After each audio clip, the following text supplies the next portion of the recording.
إن الله وملائكته يصلون على النبي يا أيها الذين آمنوا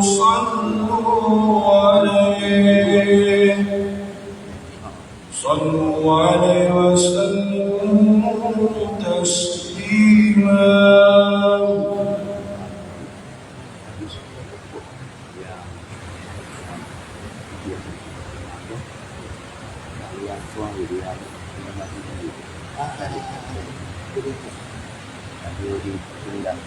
Tapi dia tak nak kami bagi dunia memandangkan dia tak. Assalamualaikum warahmatullahi wabarakatuh.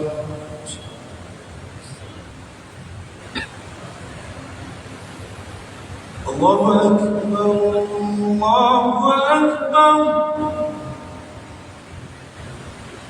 Allahu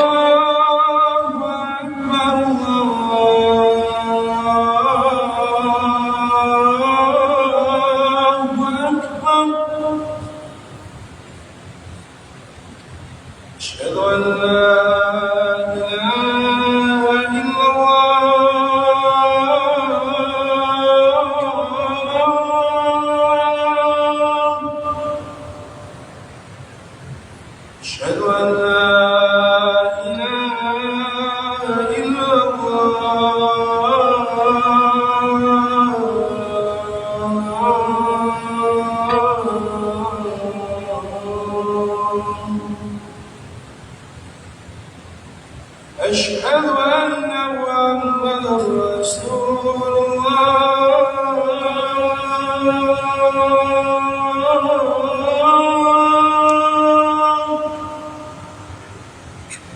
أشهد أن محمدا رسول الله.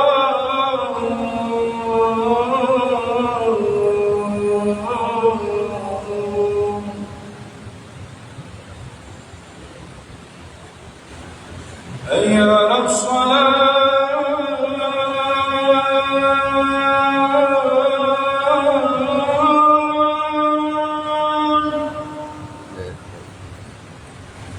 حي على الصلاة.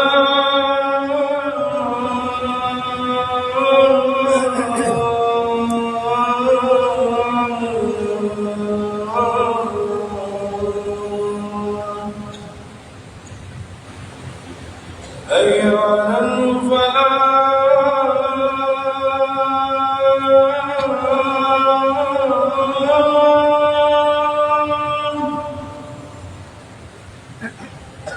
حي على الفلاح.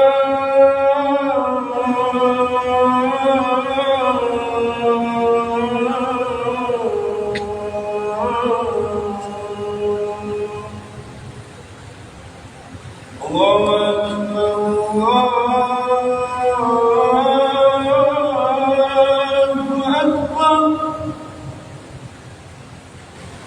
لا إله إلا الله.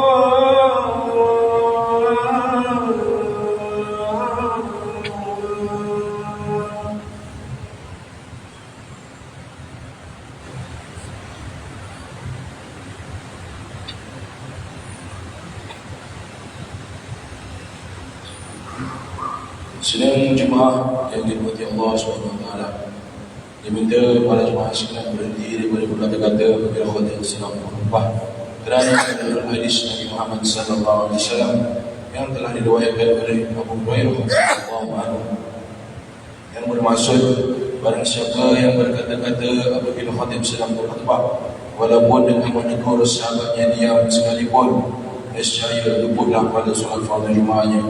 Oleh itu, marilah kita diam dengan taat. Mudah-mudahan kita mendapat hidayah serta rahmat daripada Allah SWT, insya-Allah.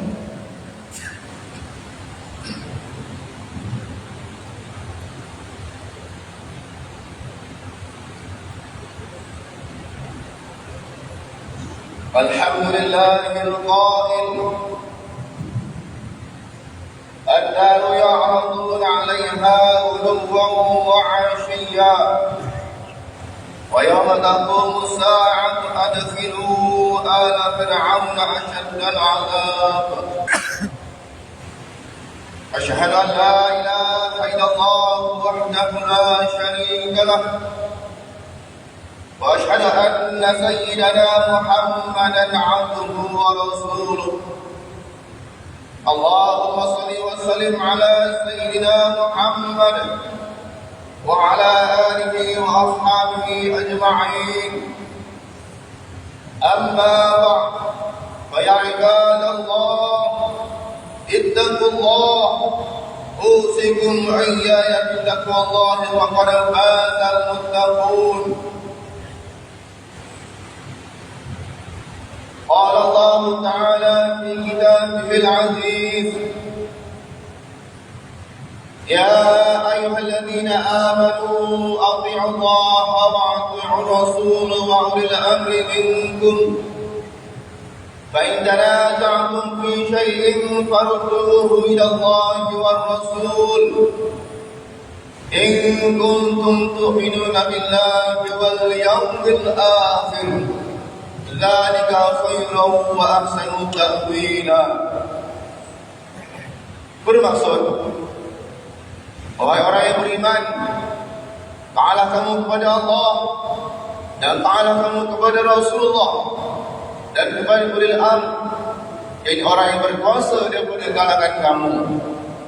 Kemudian, jika kamu berbantah-bantah yang bersisihan dalam sesuatu perkara, maka dah kamu mengembalikannya kepada kitab Allah, Al-Quran dan As-Sunnah Rasulnya. Jika kamu benar-benar beriman kepada Allah dan hari akhirat, yang demikian adalah lebih baik bagi kamu dan lebih elok pula kesudahannya. Sidang Jumaat yang dirahmati Allah, adalah kita meningkatkan rasa takwa kepada Allah Subhanahu Wa Taala dengan melaksanakan segala perintahnya dan meninggalkan segala larangannya. Mudah-mudahan kita tergolong dalam kalangan orang yang beriman. Khutbah pada hari ini akan menyentuh berkenaan tajuk fitnah alam kubur yang dahsyat. Ma'asyiral muslimin rahimakumullah. Kematian adalah merupakan nikmat kecil bagi kehidupan manusia di dunia ini. Setiap manusia tidak akan terlepas daripada berhadapan dengan titik terakhir dalam kehidupan mereka. Sama ada kehidupan itu akan berakhir dengan keakhiran yang baik, yang disebut sebagai husnul khatimah, atau mungkin mereka akan berhadapan dengan keakhiran yang buruk, atau disebut juga sebagai su'ul khatimah. Inilah waktu yang paling menurunkan dalam kehidupan manusia. Pada hakikatnya, kematian hanyalah sebuah perubahan sementara yang dialami oleh roh manusia sebelum mereka dibawa ke alam akhirat. Sementara menanti detik hitungan tersebut, jasad akan disemadikan di dalam kubur dan roh akan ditempatkan di dalam barzakh. Alam barzakh ialah suatu tempat yang antara dunia dan akhirat, dan ia adalah ruang sebelum manusia dibangkitkan dan dihimpunkan di padang mahsyar. Maka sesiapa yang telah melalui pintu kematian, bermakna dia telah memasuki alam barzakh.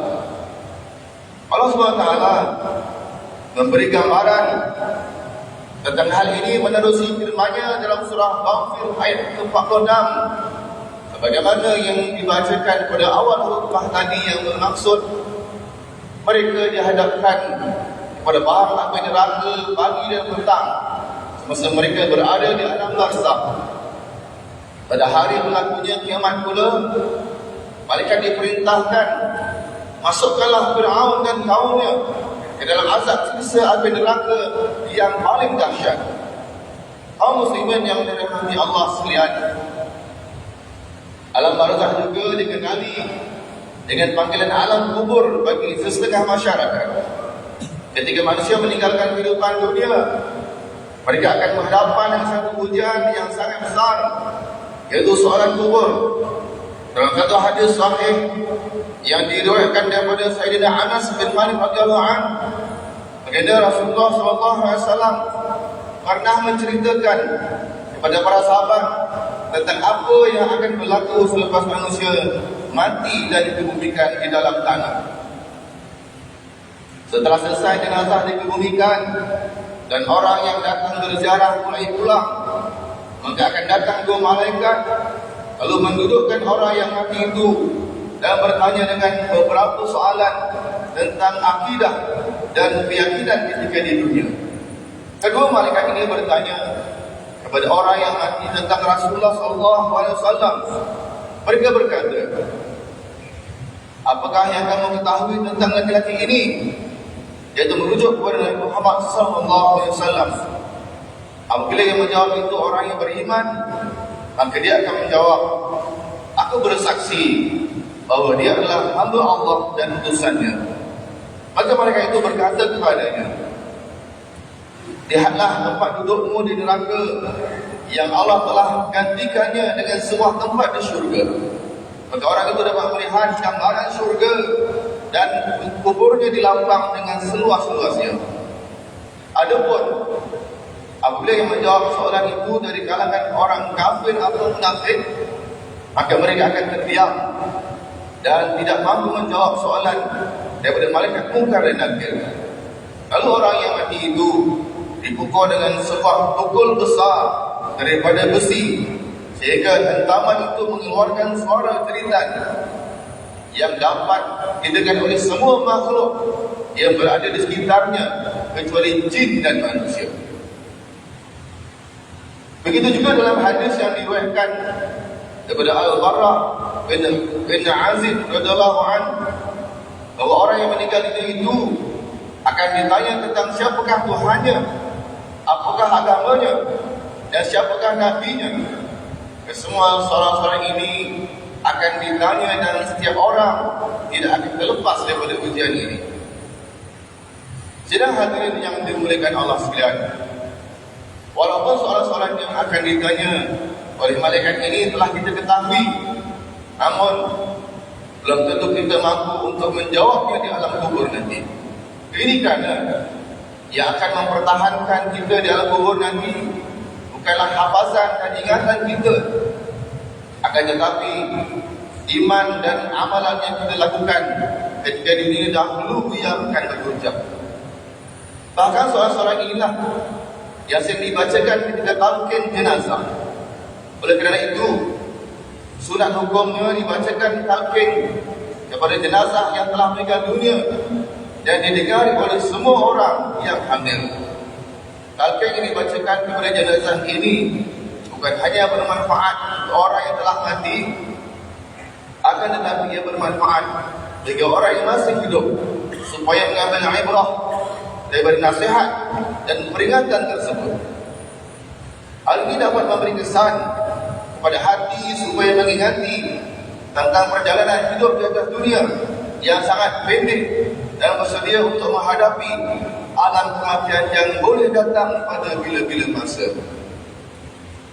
Bayangkan sejenak saudara-saudaraku, ketika kita dimandikan, dikafankan, disolatkan dan seterusnya, kita dihantar ke perkuburan, kita akan ditinggalkan bersendirian dalam lahat yang gelap dan sempit.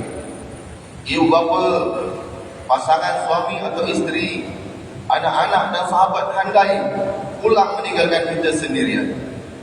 Tubuh akan dimakan ulat dan hancur, merebut dari sehari ke sehari. Tiada rakan dan peneman melainkan amal soleh yang dilakukan semasa hidup, doa dari anak yang soleh dan juga doa dari orang yang beriman. Terdapat beberapa amalan yang boleh dilaksanakan ketika di dunia ini dan boleh menjadi sebab kita dipelihara daripada azab kubur. Antaranya adalah dengan mengamalkan bacaan suratul Mulk pada setiap malam sebelum memasuki tempat tidur. Dalam sebuah hadis yang diriwayatkan daripada Ibnu Mas'ud radhiyallahu anhu, Rasulullah sallallahu alaihi wasallam bersabda yang bermaksud, Barang siapa yang membaca Tabarakalladzi biyadihil mulk, yaitu suratul mulk, pada setiap malam, Allah SWT akan mencegahnya dari siksa kubur. Kami ini para sahabat di masa Rasulullah SAW menamakannya surah ini sebagai Al-Mani, iaitu yang bermaksud pencegah daripada azab kubur. Hadis riwayat Al-Imam An-Nasa'i. Selain itu juga amalan seperti memelihara solat fardu 5 waktu, bersedekah, membaca Al-Quran sangat memberi manfaat di alam kubur. Begitu juga dengan amalan menjaga kebersihan ketika beristinja dan memelihara lidah. Karena Rasulullah SAW pernah mengingatkan betapa ramainya manusia yang akan disiksa di alam kubur nanti adalah disebabkan oleh fitnah lidah dan kekotoran daripada beristinja. Sidang Jumaat yang dirahmati Allah sekalian, bagi mengakhir khutbah kita pada hari ini, khatib ingin mengingatkan kepada hadirin sekalian bahawa saat kematian bukanlah tempoh masa yang boleh ditangguh-tangguh. Bersegeralah mempersiapkan diri bagi menghadapi fitnah di alam barzakh nanti. Jika dia beri peluang, orang yang berada di dalam alam kubur itu sangat ingin kembali ke dunia untuk melakukan amal soleh, disebabkan mata mereka yang memandang secara yakin alam kematian yang sungguh mengerikan. Sementara masih ada peluang dan kesempatan yang diberikan oleh Allah SWT pada saat ini, maka bersungguh-sungguhlah kita membetulkan kesilapan-kesilapan yang lalu, serta jangan lupa untuk mengqadhakan solat dan puasa yang pernah kita tinggalkan sebelum datangnya hari yang tiada lagi peluang untuk kita memperbaikinya. Di mana Allah SWT di dalam surah Al-Baqarah ayat 254, A'udzu billahi minasyaitonir rajim. Ya ayyuhalladzina amanu anfiqu mimma razaqnakum min qabli an ya'tiyana yawmun fihi wa la khullatun wa la syafa'ah wal kafiruna hum dhalimun. Yang bermaksud, wahai mereka yang beriman, berbelanjalah ke jalan Allah sebagai daripada rezeki yang telah kami berikan kepada kamu sebelum tibanya hari kiamat yang tidak ada lagi jual beli, tidak ada persahabatan yang memberikan pertolongan, dan tidak ada pula syafaat, dan orang kafir itulah mereka yang zalim. Barakallahu li wa lakum fil Qur'anil 'azim wa nafa'ani wa iyyakum bima fihi minal ayati wa dzikril hakim. وتقبل مني ومنكم تلاوته إنه هو السميع العليم. أقول قولي هذا وأستغفر الله العظيم لي ولكم ولسائر المسلمين والمسلمات والمؤمنين والمؤمنات فاستغفروه ويا فوز المستغفرين ويا نجاة التائبين. آمين آمين يا موفق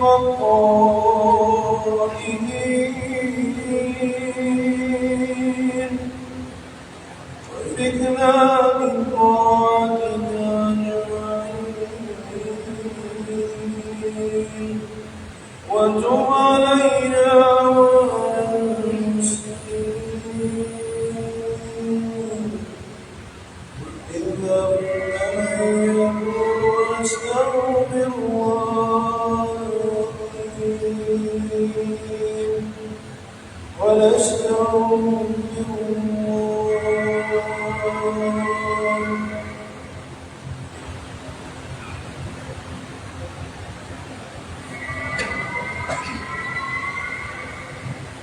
الحمد لله حمدا كثيرا كما أمر. أشهد أن لا إله إلا الله وحده لا شريك له إقرارا بربوبيته وإقرارا لمن جحد به وكفر. وأشهد أن سيدنا محمدا سيد البشر صلى الله وسلم على سيدنا محمد وعلى آله وصحبه من تصرف عين بنظر وأذن بخبر. أما بعد فيا عباد الله اتقوا الله فيما أمر وانتهوا عما نهاكم عنه وزجر. Wahai hamba Allah, ingatlah bahawa dunia ini adalah tempat tumpangan untuk sementara. Akhirat jualah sebenar-benar tempat yang kekal untuk selama-lamanya. Oleh itu, marilah kita bertakwa kepada Allah untuk mendapatkan kebahagiaan serta menyelamatkan diri daripada siksaan api neraka. Allah berfirman dalam surah Al-Ahzab ayat 26. Inna Allah wa malaikatahu yusalluna 'alan nabi ya ayyuhalladzina amanu sallu 'alaihi wa sallimu taslima.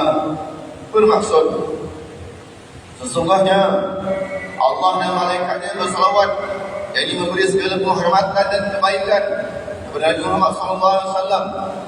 Wahai orang yang beriman, berselawatlah kamu kepadanya, serta ucapkanlah salam sejahtera dengan penghormatan yang sepenuhnya.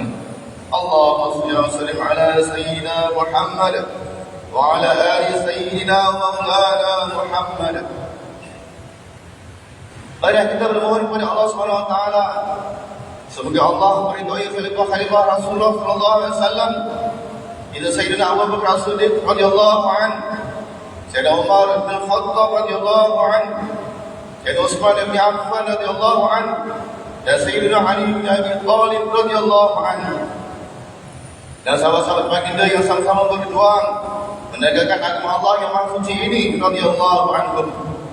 Seterusnya kepada bapa saudara junjungan kita Sayyidina Hamzah dan Sayyidina Abbas radhiyallahu anhuma, cucu-cucu baginda Sayyidina Hasan dan Sayyidina Husain radhiyallahu anhuma, putri-putri baginda Sayyidatina Fatimah Az-Zahra dan lain-lainnya radhiyallahu anhunna, istri-istri baginda Sayyidatina Khadijah, Sayyidatina Aisyah dan lain-lainnya radhiyallahu anhunna, daripada seluruh keluarga, sahabat-sahabat, pengikut sahabat radhiyallahu anhu, dan menjangkit segala mara bahaya, kesusahan dan keburukan.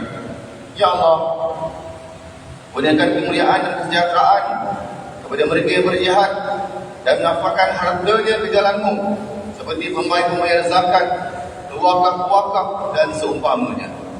Ya Allah,